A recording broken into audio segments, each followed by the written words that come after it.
हाणे कथा इंदी आ कि जय विजय भगवान जा जेके ॿ द्वारपाल आहिनि उन्हनि खे शाप लॻो सनकादि महाराज जन जो। सनकादि महाराज अंदरि था अचनि त अंदरि नथा अचण ॾियनि, गुस्सो अची वियो, वञो असुर वञी ठहो 3 बार। भगवान नारायण डुकंदा डुकंदा आया, चवण लॻा हे ऋषियो, हे त मुंहिंजा भक्त आहिनि, मुंहिंजा द्वारपाल आहिनि, संतनि जो अगरि मुंहिंजी बाह सां बि अपराध थिए त मां पंहिंजे बाह खे बि सजा ॾींदुमि, लेकिन अगरि हे 3 बार जन्म वठंदा त मूंखे बि शाप ॾियो, मूंखे बि सजा ॾियो। भगवान था चवनि मूंखे बि तव्हां सजा ॾियो। हाणे त रोअण लॻा सनकादि ऋषि, प्रभु तव्हां छा था चओ? हा हा, अगरि हे 3 बार जन्म वठंदा न धरतीअ ते त मां 4 बार वठंदुमि, छो जो मुंहिंजा भक्त आहिनि।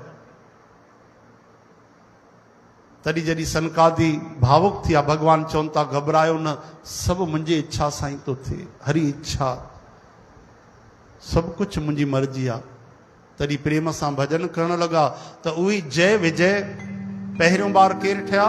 हिरण्याक्ष, जंहिंजो भगवान वाराह रूप में अची करे उद्धार कयो, कथा ॿुधव। ऐं ॿिए रूप में हिरण्यकश्यप, उन जो भाउ, जंहिंखे भगवान नरसिंह रूप में उद्धार कंदा। ठीकु आहे।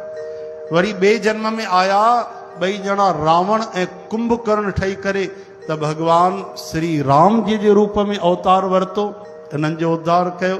वरी 3 जन्म में आया शिशुपाल ऐं दंत वक्त्र ठही करे, त भगवान मुरली मनोहर श्री कृष्ण चंद साक्षात भगवान रूप धारे इन्हनि जो उद्धार कयो। बोलो वृंदावन।